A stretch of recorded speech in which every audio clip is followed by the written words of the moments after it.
TMC চোর, পিসি চোর, ভাইপো চোর, তৃণমূলের সব চোর।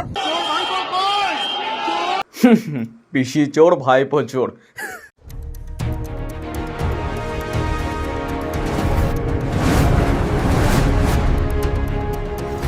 তো নমস্কার বন্ধুগণ, আমি বাংলার বিশ্বনাথ, আপনারা দেখছেন আকাশঝুঁকি বেঙ্গলি নিউজ। এখানে দেখা যাচ্ছে কিছু বিমান যাত্রী তারা প্লেন থেকে নামার সময় মহুয়া মৈত্রকে দেখেই এই স্লোগান দিতে শুরু করেছে যে পিসি চোর ভাইপো চোর, টিএমসির সব চোর।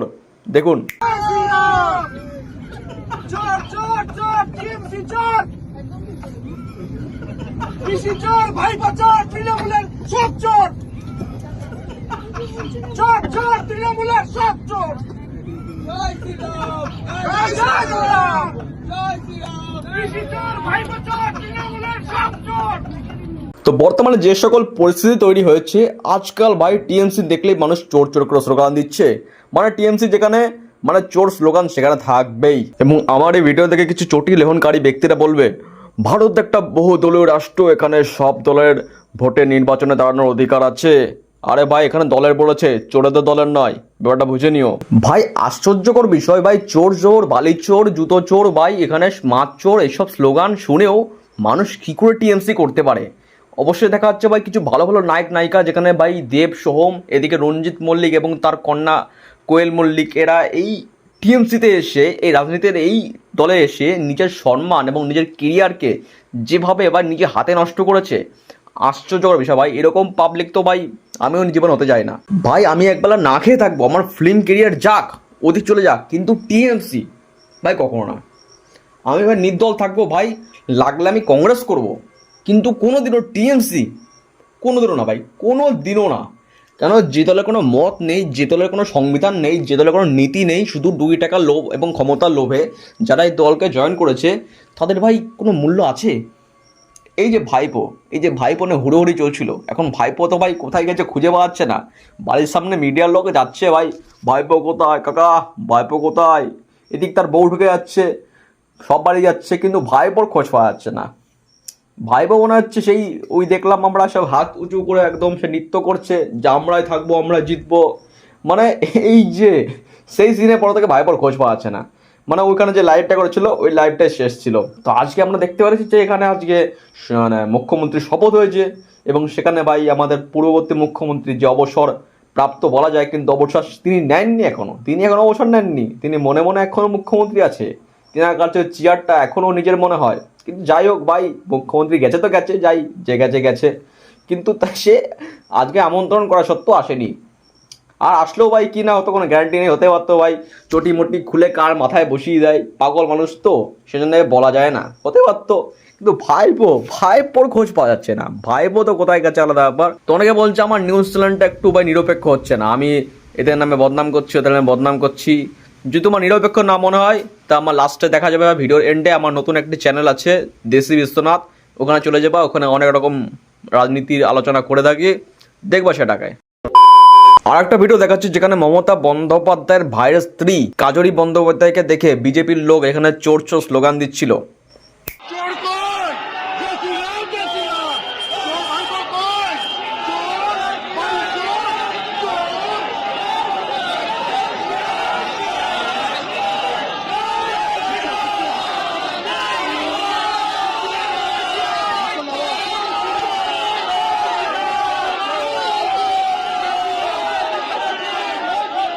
বর্তমানে টিএমসির যে কোনো পাবলিককে দেখলে মানুষ চোর চোর বলতে ভাই একটু দ্বিধা করে না, কেন সময়ের বদলা সময় নিতে হয়, পরবর্তীকালে ভাই সেটা ফিকে হয়ে যায়। কিন্তু দেখা যাচ্ছে ভাই যাকে দেখতে পাচ্ছি তাকেই ভাই চোর বলছে, তাকেই চোর বলছে। এটা ভাই একটা বিশাল মজার বিষয় হয়ে গেছে। কারণ ভাই মানুষ যখন যে কোনো চোরের দলে যখন জয়েন হয়, তো তুমি চুরি করো বা না করো, তুমি চোরই হয়ে থাকো। কারণ মানুষ যখন চোরের দলকে জয়েন করে, তখন তুমি চুরি করো বা না করো, তুমি চোরই হয়ে যাও। এটাই ভাই বাস্তবগত কথা। কেন এখানে দেখো যাচ্ছে ভাই মমতা বন্দ্যোপাধ্যায়ের যে ভাইয়ের স্ত্রী, তিনি হচ্ছে কাজরি বন্দ্যোপাধ্যায়, তিনি আমি কেরিয়ার সম্পর্কে বলতে পারবো না, কেন কেরিয়ার সম্পর্কে বলতে হতে পারে আমার পুলিশ কেস লেগে যেতে পারে। কিন্তু ভাই চোরের সঙ্গত যখন আছে, চোরেরকে যখন সে প্রশংসা করে বা চোরের সঙ্গে তখন যে থাকে বা চোরের কার্যে সে কোনো বাধা দেয় না, তার সঙ্গেই ঘুরে বেড়ায়, তো সেখানে বলা হচ্ছে ভাই ওই কোয়ালিটির হতে পারে। এটা আশ্চর্যকর বিষয় ভাই। যখনই তাকে দেখছে তখনই বলছে পিসি চোর ভাইপো চোর, পিসি চোর ভাইপো চোর। মানে একটা অ্যাথেন্সিক ব্যাপার। মানুষ ভাই যখন বদলা নিতে হয় না মানুষের, তখন ভাই মানুষ একদম উৎফুল্লে লেগে যায়। যাকে পাচ্ছে তাকে দেখছে ভাই পিসি চোর, ভাইপোর চোর, জয় শ্রীরাম বলে দিয়ে দিচ্ছে। মানে ভাই দেখতে জিনিস বিশাল লাগছে আমার। আমি জয় শ্রীরাম বলতে পারবো, জয় শ্রীরাম, কিন্তু আমি বিজেপি করি না। তাও ওই সিনগুলো দেখতে আমার খুব মজা আসে।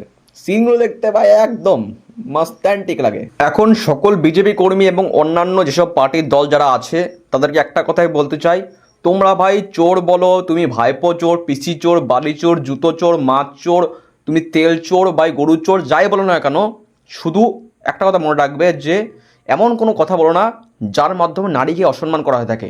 নারীর চরিত্রের উপর এমন কোনো প্রশ্ন করো না, বা নারীর স্ত্রীলতা হানি হয় এরকম কোনো প্রশ্ন করো না, বা নারী যাতে তার শারীরিক কোনো অসম্মান করো এরকম তোমরা করো না। এটা বলছি পার্টিগত ব্যাপার। তুমি তার কার্যে থাকো, তুমি তার নিয়ম নীতি থাকো, তুমি তার কাজকর্মের ওপর, তুমি তার চোরবৃত্তির বা তার ভালো বৃত্তির উপর কথা বলো, কিন্তু এমন কোনো কথা বলো না যাতে মানুষের যৌন মান হানি বা তার স্ত্রীলতা হানি এরকম কিছু হয়। আমি বলতে চাচ্ছি, সকলকে বলতে চাচ্ছি যে এরকম কোনো কাজ করো না এবং কোনো মহিলার উপর হাত তুলো না। মহিলা যদি কোনো রাজনৈতিক কাজ করে, সে যদি কোনো খারাপ কাজ করে থাকে, তাহলে তুমি কথা সম্মান করো, তুমি তার কাজ সম্মান করো, তুমি তাকে চোর বলো, তুমি তাকে অমানবিক বলো, কিন্তু তার স্ত্রীলতা হানি হয় বা তার উপর কোনো শারীরিক অত্যাচার বা শারীরিক কোনো মন্তব্য তোমরা করো না। সকলকে আমি একথা বলতে চাই। এবং কেউ দিয়ে নামে কেস লাগাতে চাও আমার নামে, তো লাগাতেই পারো, কিছু করার নেই ভাই, তোমাদের পাওয়ার, তোমাদের ইচ্ছা, কেস লাগালে লাগাও। সকলকে আমি সাবধান করলাম, এটা হচ্ছে আমার কথা। বাকি বাংলার বিশ্বনাথ সবসময় আপনার সাথে থাকবে এবং প্রতিবন্ধী এবং চাষিদের সাথে সবসময় থাকবে, কারণ চাষিদের আমি এখনও ভাই মন থেকে খুব শ্রদ্ধা করি। চাষিদের আমি ভাই বিশাল শ্রদ্ধা করি, কারণ চাষিরা আমরা ভাই কি বলবো, চাষি আমাদের হচ্ছে দ্বিতীয় পিতা স্বরূপ। তুমি বলবে যে দ্বিতীয় পিতা বলছিস, কিন্তু না, পিতা তোমাকে ইনকাম করে খাওয়াচ্ছে, কিন্তু যে তৈরি করছে সে চাষি হয়। তা চাষিকে তুমি কোনোদিন অবহেলা করো না। তুমি আজকে তুমি নেতা মন্ত্রীকে অবহেলা করতে পারো, তুমি একজন সরকারি কর্মচারীকে অবহেলা করতে পারো, তুমি একজন পার্লামেন্টের পুলিশকে অবহেলা করতে পারো, কিন্তু তুমি চাষিকে কোনো অবহেলা করতে পারবে না। বলেছে এক হচ্ছে জওয়ান মানে যে সেনাবাহিনী, আর দ্বিতীয় হচ্ছে চাষি। এদেরকে সর্বদা সম্মান করতে হবে। তো আমার বক্তব্য এখানে শেষ।